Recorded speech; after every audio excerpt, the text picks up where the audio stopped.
What's going on, everybody? Welcome to TG Retro Style. To start it off, I figured we'd do a little bit of thrifting around town and see what we can find at some of these thrift stores and Goodwill, because I'm always hunting for vintage electronics and, of course, retro style video games. I'm mainly hunting, GameCube, PS2, PS1, N64, that type of era, original Xbox. That's kind of what I've been keeping my eyes out for. I'll kind of pick a few systems and that's what I'm looking for. There was a stretch where I was strictly looking for certain PS3 games, and I'm always looking for a nice obscure controller, something I don't have, and just weird retro vintage electronics. It's kind of my thing. Let's jump into this.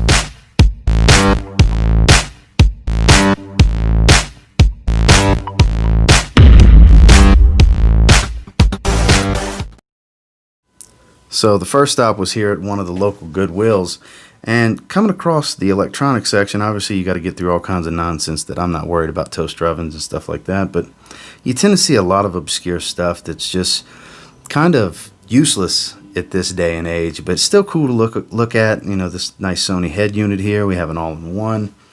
There's a lot of different things that just kind of cool to run across, but nothing that I'm really hunting. Here we have a racing wheel and pedals and everything, and I couldn't really figure out what it was for. Well, it didn't have a proprietary plug that looked familiar to me. It has a breakaway cable that looks like an original Xbox breakaway cable, so it may have been for that, but I wasn't too confident in grabbing it. It's not something that I really need, because the racing games I play, I don't feel like I need to have that experience with the steering wheel. And then, of course, there's always your alarm clocks and Blu-ray players and DVD players, and this was an external DVD burner, just something I normally don't see. So when I flip around, of course, I always come across some different monitors and TVs and iPod docks. There's just always a lot of random electronics to look for, and I like hunting stuff like that. This was actually a pretty nice small monitor for my desk. I did recently grab a Westinghouse for $20 at a different Goodwill, so I wasn't really looking for any smaller TVs, but it's always noteworthy to check them out, in my opinion. And I just couldn't seem to find any games, but I did stumble across this table full of monitors and TVs, and it was definitely worth looking at. As you can see here, like this Emerson right here was really catching my attention. That's actually similar size to the Westinghouse I bought. I really like that one. I didn't even check the price, but had I not grabbed one recently, that probably would have came home with me. And then this has actually got some plastic on the front. And then this really intrigued me. This is the second TiVo I've come across since I moved to Colorado Springs, and that's become very obscure because it's useless today with DVRs, but it's still a cool piece of tech. And I'm always tempted to grab one just to have one, but it's kind of just, that's what it would be. I would just have one. And then here we went to a different Goodwill, and then here we go with the monitors again. These are decent. What type of specs they have, I'm not sure. That's why it's not real easy for me to just grab a monitor when I run across these places, because sometimes I might be passing up gold. Sometimes it's probably best that I left it there. You see a lot of random electronics, alarm clocks and stuff like that.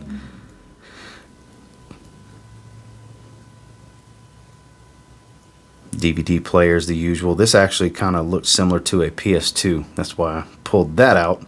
And then once we start getting across over here, we start getting into some accessories.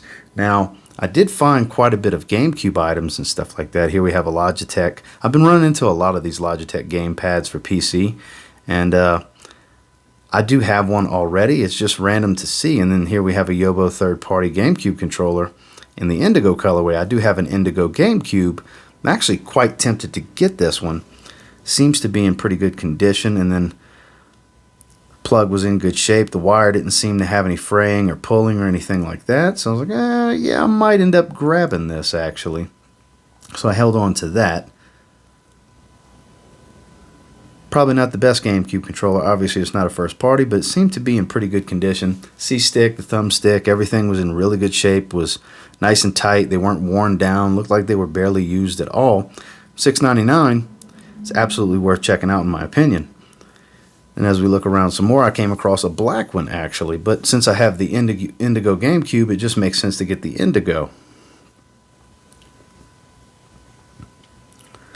A lot of random cables throughout. I did end up finding several different cables, nothing I need, but definitely a lot of random accessories that I came across. This obscure Spider-Man GameCube controller with the very weird D-pad. It was actually in pretty good shape. Probably the same person that dropped off those Yobo controllers dropped this off as well. It was the same price, and I debated on it. I really did debate on it. The sticks seemed, to be in good shape. Nothing was really worn down, but the D-pad was just strange. And then here you see I dropped it, clumsy me, butterfingers. But that kind of worked out to where I can actually check out the D-pad a little bit easier with the one hand, because I'm filming with my other hand. And I debated on it. I held on to it because I'm looking for stuff like this, random obscure controllers, and this, I just feel like this is kind of cool. So we're going to hold on to this for a little bit. Let's keep on looking.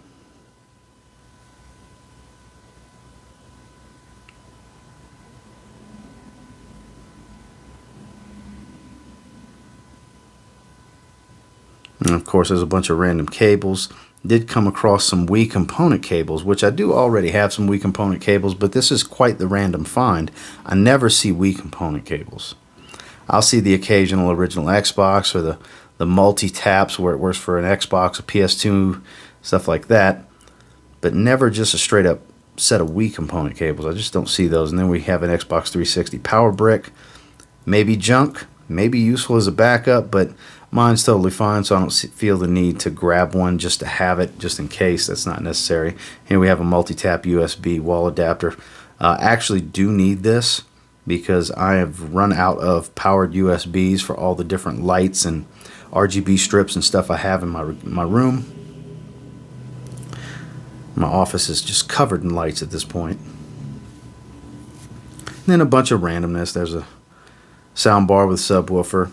Just nothing too intriguing. This Wii remote seemed a bit dingy. I have several Wii remotes and Wiimote Plus remotes at this point, so I don't really need it, so I just kind of left it there. And then now I'm really trying to hunt down some games. So they had this area called Books and Brew over there, and it looked like it would be the spot to find some different games.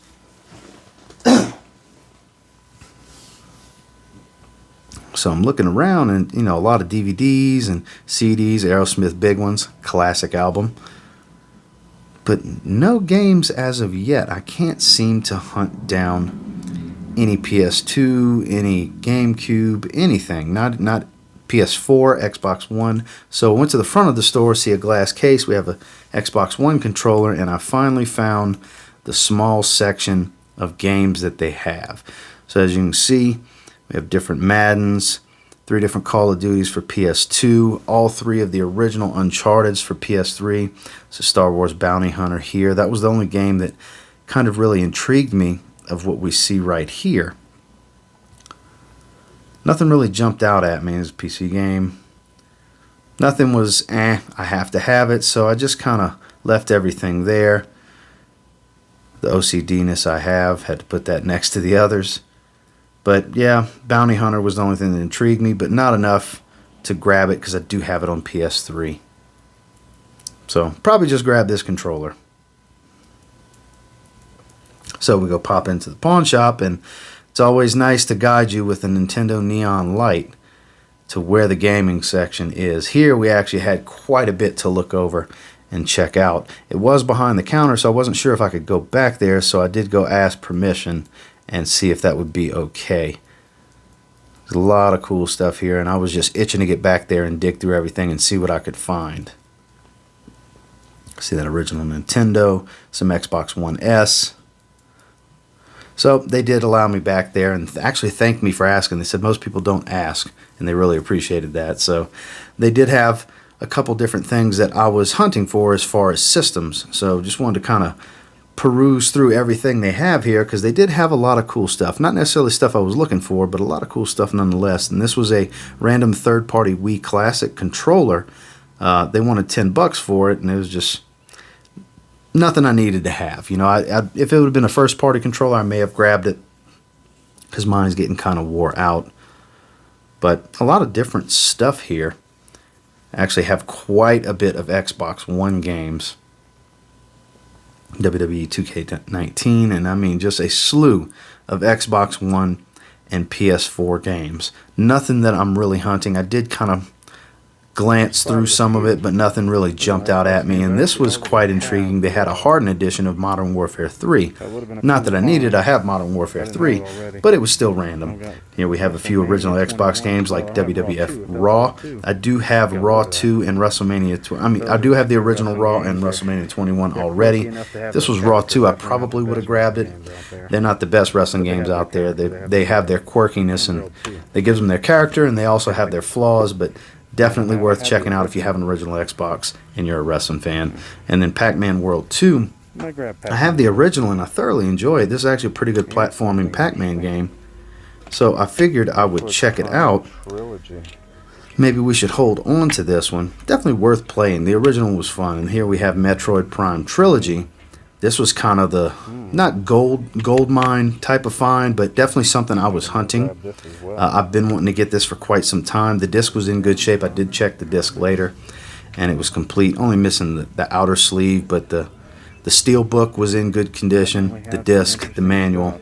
So let's hold on to those there. You see a pretty cool Venom comic. They have a PS1 Mini. And then here's that original NES that we saw. So, has a Tengen Pac-Man. So I actually got rid of my original NES a while back because I just wasn't playing it. I know, shame on me for calling myself a collector and getting rid of something like that, but it was just time to part ways. I've learned that I've kind of outgrew the 8-bit generation, and I'm pretty much 16-bit on up is really what I enjoy. Here we have a fat PS3. Let's see, is it backwards compatible? And no. So that's a pass. I do have a backward compatible one anyway. And this was actually a pretty cool PS4 controller. I'm not sure what edition that was. It's obviously a limited edition controller, but pretty cool. Have some DS's, some Switch lights, which I found kind of random. People are already pawning their Switches. Different DS games, Game Boy Advance. There's Mario Kart Super Circuit. Then we have Super Mario World for SNES. With the sleeve, it looked very good condition. Dragon Ball Z Kakarot and Cyberpunk 2077 for PS4. Somebody's already pawned that off. I found that kind of strange. They wanted $40 for it, but I'm going to hold off for now. Some more vintage comic books and So as you can see, I ended up grabbing that third-party controller. I didn't get the indigo purple though, because when I was hanging out in line waiting to check out, the Z button was pushed in completely flat. So I ended up going back and grabbing the black one. I ended up not getting the Spider-Man controller, even though it was a lot more obscure. I didn't care for the D-pad, and it just seemed a little too gimmicky. Even though I know this isn't going to be the best controller, and I already have my Platinum Wavebird and my first-party Indigo. I don't know, it was something I just felt the need to grab. And then, as you can tell in the video, I grabbed Pac-Man World 2 for original Xbox and Metroid Prime Trilogy on the Wii. This was a must for me. I didn't necessarily have to get Pac-Man World 2, but I did enjoy the original. So I figured, why not? As you can see, I paid $5.41 out the door for both of these. Absolutely a steal when you're hunting down some video games. Not the best finds. There was a lot of stuff out there, just not a lot of stuff that I was looking for. So stay tuned to the channel over the next couple of days. I will be going to Level Up Coffee and Raven Retro Games here in Colorado Springs. My brother sent me a $50 gift card to them as my Christmas present, so I figure, hey, let's go check out what N64 stuff they have. So I'll probably vlog that, and we'll take a look and see what I can find and see what we end up grabbing. Who knows what type of obscure vintage video games we'll find in there. Stuff I've maybe been looking for a long time, or maybe just some really good prices on stuff that I kept passing on over the last couple of years. So stay tuned to the channel. If you like content like this, please make sure to subscribe before you leave. Share this video with a friend. And until next time, guys, have a good one.